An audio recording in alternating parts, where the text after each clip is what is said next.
So to gi or not to gi? That is the question.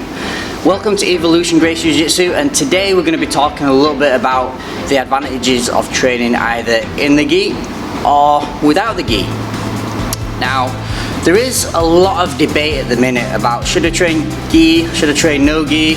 Often we'll get people coming in saying that I'm a purple belt or blue belt in gi, but I'm a white belt in no gi, or vice versa. And often we'll also get people coming through saying that no gi is better for self-defense, or gi is better for self-defense, or one or the other is better for, you know, real life street defense or whatever. So first of all, let's just talk about the advantages and disadvantages of gi and no gi training, and then we're also going to explain a little bit about why at Evolution Gracie Jiu Jitsu we train in both, because ultimately, you know, we want to be comfortable in both. First of all, in terms of gi, I like training in the gi because you've got a lot more options. Plus, I find that training the gi really helps to sharpen up my submission defenses, because if you think about it, if you're wearing a gi when you're sparring with your opponent or you're rolling, they've got a lot more material to grab hold of. Obviously we've got collars for gi chokes and things like that, and naturally people think, well, I don't want to give people more options to choke me. But just imagine if you're training the gi and you can become very comfortable and very proficient at not allowing somebody to get the choke, or being good at your defenses, or being good at being able to break the grips and persevere with the gi on. Having someone much bigger and stronger than you controlling you in the gi. Imagine getting comfortable with that and getting good at those defenses. Imagine how good your defenses would be without wearing the gi. So obviously I like wearing the gi for that purpose, because I really, as strange as it sounds, I really enjoy defending myself. You know, I really enjoy having that extra level of threat and being able to do one or the other. However, no gi, there's not as many options. So when we start to work on somebody that's not wearing a gi, then it's very good to work on our attacks. Things become a little bit more slippy, there's less options, there's less to grab hold of, so then you find yourself adapting your grips and the way that you deal with that person based on, you know, that they don't have as much to grab hold of and there's not as much availability as an option. For example, you catch an arm lock with a gi, you've got a lot more friction and options and a little bit more control. No gi, they're just much more slippy. So I think training the no gi really helps to sharpen your, you know, your attacks, and really helps to sharpen your controllers as well. Imagine being able to control someone that's slippy and, you know, squirmy, and there's not much to grab hold of. Imagine when you go back to the gi, how good your attacks and your controls are going to be. So obviously we can see there's advantages between training both gi and no gi. Now in terms of self-defense, in our Gracie Combatants program, because obviously we're under Gracie University, we're a certified training centre under Gracie University. Obviously within our Gracie Combatants program, no techniques that we teach rely on the gi whatsoever.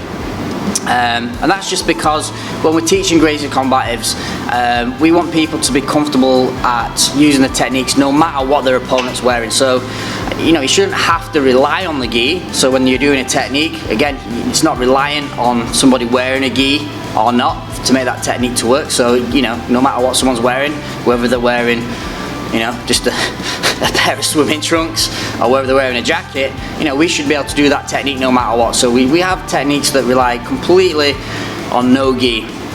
However, I think when you start looking at, well, people say that no gi is more street applicable then. Well, I guess it depends on where you live as well. I mean, obviously if you live somewhere in a very warm climate, someone might not be wearing as many clothes, whereas obviously here in England, everyone's wearing jackets, especially in winter time, jackets, hoodies, you know, I guess even in a warmer climate you're wearing t-shirts.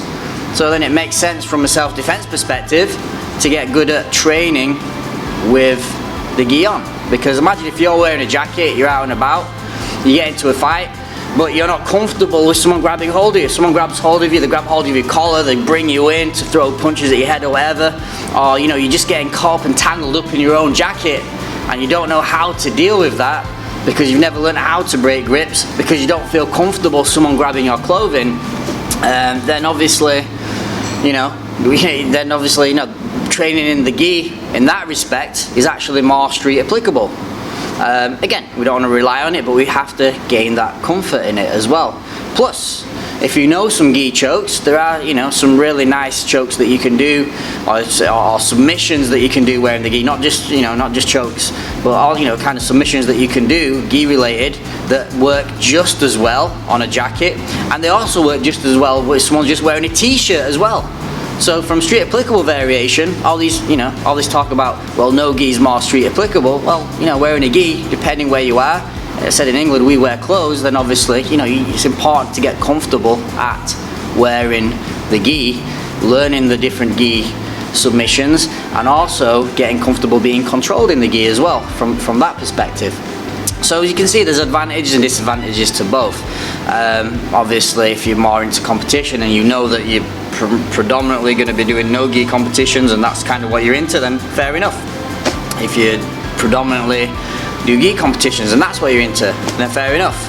If you're into self-defense, I think, you know, you should be able to be comfortable in both. So there's not really any right or wrong, but again, I do think there's benefits to being comfortable in both. And a nice exercise that I like to do myself, and one thing that we do here from time to time, is maybe have someone wearing a gi and someone else wearing no gi. So the person wearing the gi has to get comfortable at all the defenses, whereas they're now against someone who's not wearing a gi, so their attacks have to be sharper, their controls have to be sharper, because it really helps to sharpen up different elements. Often when we train fight simulation, a lot of the training is done no gi with fight simulation gloves on. But sometimes it's good to get into the habit of being able to do fight sim gloves, someone throwing punches, but what if you're wearing gloves and a gi? So now that you're defending from the punches and you've got all your good distance management, but then the person's throwing strikes at you and able to grab you at the same time, yeah, it's important to get comfortable in that. So again, no right or wrong, but here at Evolution Gracie Jiu Jitsu, and obviously because we're working through Gracie University as a certified training center as well, you know, we feel it's very important to get comfortable in both, you know, especially from a self-defense perspective. Again, that's my thoughts. If you do have any other thoughts on it, or you think something else, send us a message, leave a comment, and let us know what you think. By the way, we're now opening up a little bit more now. COVID is, COVID's always going to be here, but restrictions are coming to an end, so we're slowly allowing more people back. There's certain measures in place. Anyone that wants to come down is welcome to a 2-week free trial here at Evolution Gracie Jiu Jitsu in Ilkley. So if you want to come down, try a free class for a couple of weeks, you know, kind of check out the classes, have a little bit of a chat, let us know. Okay? So guys, thanks for watching, and yeah, see you next time.